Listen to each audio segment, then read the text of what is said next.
Ternyata kita dapat menemui zinc dari sumber hewani seperti susu. Di dalamnya menyediakan zinc dalam jumlah sedang menurut Idmi et al.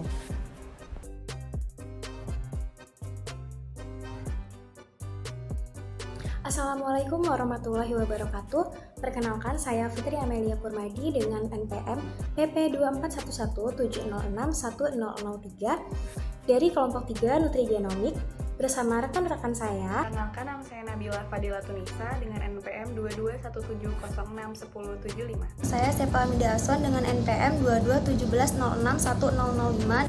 Saya Zona Trisha Bila Yulandari dengan NPM 2217061118. Saya Septinda Sari dengan NPM 2217061043. Nama saya Miftah Amalia Nindita dengan NPM 2217161061. Baik, di sini saya bersama rekan-rekan saya akan memaparkan materi terkait apa itu seng dan manfaat seng bagi tubuh kita serta bagaimana dampak kekurangan ataupun kelebihan dari seng di dalam tubuh kita dan makanan apa yang mampu memenuhi asupan kebutuhan seng. Manfaat seng bagi tubuh, seng merupakan mineral yang penting dan berperan dalam berbagai fungsi biologis tubuh. Manfaat seng bagi tubuh seperti mendukung sistem kekebalan tubuh dengan mengaktifkan sel-sel imun seperti sel T yang penting dalam melawan infeksi dan penyakit, mempercepat pertumbuhan luka dengan membentuk jaringan baru, mendukung tumbuh kembang, pembentukan tulang dan jaringan, menjaga fungsi indera perasa dan pencium, menjaga kesehatan kulit karena sifat antiinflamasi yang mampu mengatasi jerawat dan berbagai gangguan kulit lainnya, mendukung fungsi enzim sebagai kofaktor untuk lebih dari 300 enzim yang terlibat dalam metabolisme pencernaan dan fungsi syaraf meningkatkan kesuburan dan mendukung produksi hormon testosteron untuk meningkatkan kualitas sperma. Baik, yang selanjutnya saya akan menjelaskan mengenai dampak kekurangan seng atau zinc di dalam tubuh kita, yang mana dibagi menjadi 3 tingkatan, yaitu tingkat parah, tingkat sedang, dan tingkat ringan. Pada tingkat parah, kekurangan seng atau zinc di dalam tubuh kita mampu menimbulkan penyakit akrodermatitis enteropatika, yang mana penyakit ini mampu menimbulkan komplikasi-komplikasi penyakit lainnya di dalam tubuh, seperti gejala gastrointestinal, fotofobia, gangguan kornea, ketidakstabilan emosi, tremor, penurunan berat badan, dan gangguan perkembangan ataupun pertumbuhan pada anak-anak. Yang mana apabila penyakit ini tidak dikenali secara pasti, kemudian tidak ditangani secara cepat dan tepat, maka dapat berakibat fatal dan menyebabkan kematian. Kemudian pada tingkatan sedang, gangguan dari dampak kekurangan seng atau zinc di dalam tubuh kita mampu menimbulkan gangguan pertumbuhan yang signifikan pada anak-anak.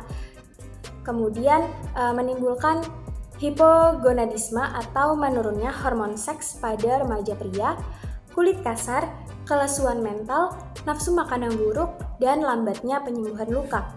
Kemudian yang selanjutnya pada tingkat ringan, kekurangan zinc atau seng di dalam tubuh kita belum dapat dikenali secara pasti penyakit apa yang dapat ditimbulkan. Namun secara pasti dapat berdampak pada fungsi klinis, imunologi, dan proses biokimia di dalam tubuh seperti penurunan kadar serum testosteron, penurunan adaptasi gelap, dan gangguan pertumbuhan. Efek samping jika asupan harian zinc melebihi batas toleransi yang direkomendasikan antara lain akan menyebabkan gangguan penyerapan tembaga seperti anemia, neutropenia, dan gangguan saluran pencernaan seperti mual, muntah, diare, dan sakit perut, serta gangguan imunologis yang akan menekan fungsi kekebalan tubuh, serta toksisitas akut dengan gejala pusing, kelelahan yang berlebihan, dan gangguan keseimbangan tubuh. Asupan yang mendukung kebutuhan seng ada 2, yang pertama dari sumber hewani, kemudian dari sumber nabati. Dari sumber hewani itu sendiri yang bersumber dari daging merah seperti sapi, kambing, hati, ayam, ikan yang merupakan sumber seng karena mengandung asam amino. Kemudian dari makanan laut terutama tiram yang mengandung hingga 76 mg seng per 100 gram. Kemudian dari produk susu dan juga telur yang menyediakan seng dalam jumlah sedang. Kebutuhan seng dalam tubuh. Yang kedua ada sumber nabati seperti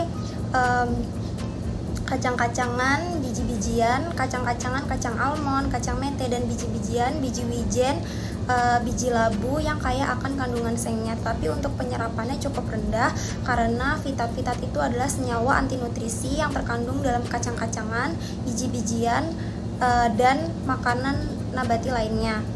Yang kedua ada sayur-sayuran seperti sayur bayam dan jamur yang sedikit jumlah sengnya. Yang ketiga ada makanan fortifikasi, contohnya ada tepung dan sereal yang telah difortifikasi dengan seng